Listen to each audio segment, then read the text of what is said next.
Folks, this is the 2020 BBCOR class. This is going to be our BBCOR bats video for 2020. Not our best BBCOR bats video, just our BBCOR bats video. I want to give you an overview of what's out there before you have to go shopping, just so you can get a feel for it. We'll put them in a bunch of different categories. We'll let you hear the sound, and hopefully that will give you a better feel for, what you may or may not like. From left to right on your screen right now, so starting with the Rawlings Velo, all the way down here to the Axe Elite 1. This is from Swing Weight.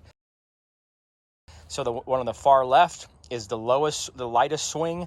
The one on the far right is the heaviest swing. Now, these are all 3330s, but it's just about the distribution of the weight within the bat that makes it swing differently. So the Maxim, you'll see, the new Combat, or Easton Maxim, right? That has a very light swing weight this year, whereas the Elite 1 has a very heavy swing weight. This black bat right here is the String King bat, definitely a heavy bat. Omaha is a little bit of the one thing you should probably notice in here. The Omaha, this is a 33-inch Omaha. The 33 and 34-inch Omaha are purposefully heavy. They're end-loaded bats. But I think it comes in a 29 through the 32. Those are lighter swing bats. If this was a 32-inch setup of bats, this guy would actually be like right here. So it would be if these were 32-inch bats. But these are 33, so the 33 and 34 Omaha are heavy-weighted bats. We are by class of bat, and by class we mean how the construction is. So on the far left, we have these bats that we call single-piece aluminums. Now, some of you are going to look at a bat like the Victus or maybe the Solo, and you're going to say, hey, wait a second, that thing has an extended composite end cap. So does the Velo. In fact, those left three bats all have an extended composite end cap, but we put them in the single piece because their barrel with the handle is mostly single piece. But sure, they are a little bit different. But you have those three bats. You have the Voodoo 1, the Axe Elite, the String King, the Cat 8, the Omaha, and the Goods.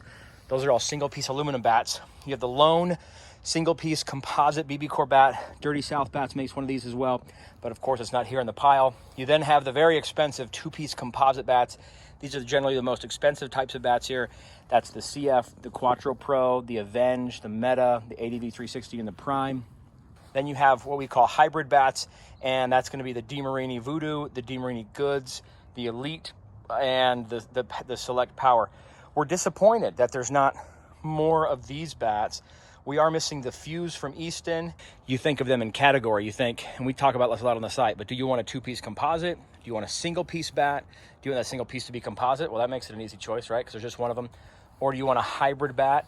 Depends on who you are. Generally speaking, heavier, bigger hitters tend to like single-piece stuff. The guys in the NCAA, they tend to like aluminum barrels, so they're going to go with this group of bats or that group of bats. Most high school kids are guys who need a lot of swing speed. They generally stick in here. In terms of performance at lower swing speeds, we find that two-piece composite bats tend to feel the best and tend to feel like they are the most productive. In the past, they've had decent exit speeds. It's usually single-piece bats that have the best exit speeds just because they're very stiff. They do hurt the hands more, but they do transfer more energy to the ball. It's usually hybrid bats as well that are actually the heavier ones for whatever reason. And you'll see out of these three bats, there's really only one bat that's considered light, and that's the one on the right, which is the Voodoo Balance, which is really a 2019 bat, but just repainted for 2020. We're going to go from right to left, most expensive to least expensive. The Meta is $499. The ADV is $459. ADV 360 is $459. This grouping of bats is $449. Those are your two-piece composites. That's the CF, the Quattro, the Avenge, and the Prime. You then have a single-piece Maxim that's $399, and the Select Power, which is $399. Then you have I think it's a weird grouping of bats, but these are all $349. You have a couple of single pieces in there and a couple of hybrids in there.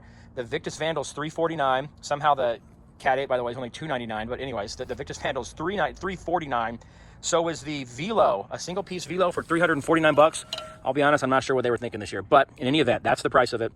You have the Elite, which is the Axis two-piece hybrid. You then have the Voodoo Balance, and you have, of course, the two-piece Goods. So we went from $349 down here to $299. That's going to be the Solo, the Elite 1, and the Cat 8. Then you jump down to $249. That's the Goods one-piece and the Voodoo 1. Those bats, of course, are very similar, it turns out. And then you have a Solo, which is $199. And then, of course, you have the String King, which is like, depending on which one you get, it could be like $90 or $120.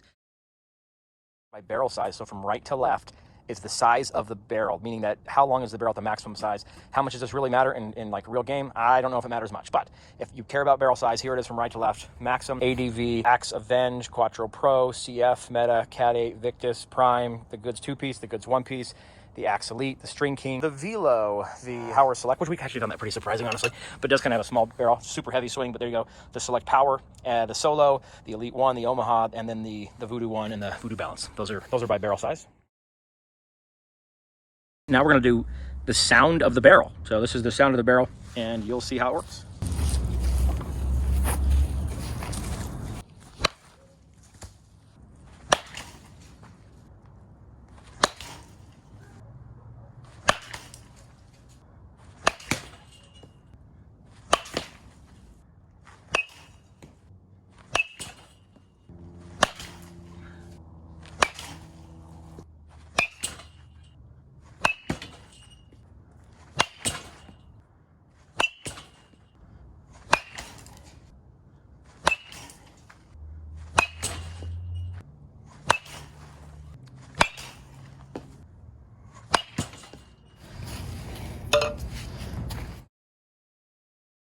Thing you might find useful in terms of what we can show you in terms of all the BBCOR bats at the same time is really the handle grip, meaning like how wide it is.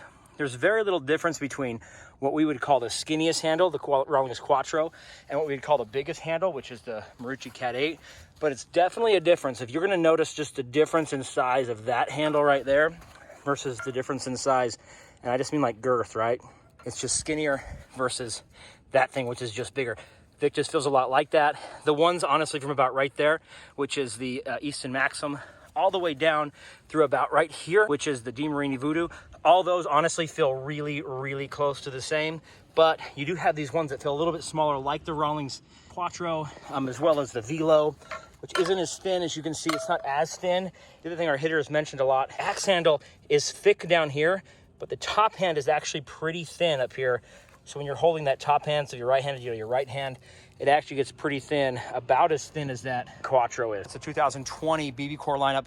Sorry, we don't have every one of them in there, but it's a pretty good selection. And we feel like if you're out there shopping online for bats, hopefully that gave you some things to look at, what type of bat you want, how much you want to spend, what you want the handle to look like, what you want it to sound like, how big the barrel you want it to be, and what kind of swing weight you want. So we covered all those things, at least categorize them for you. So as you're out shopping, hopefully that gives you a good sense of what's out there in the 2020 BBCOR class.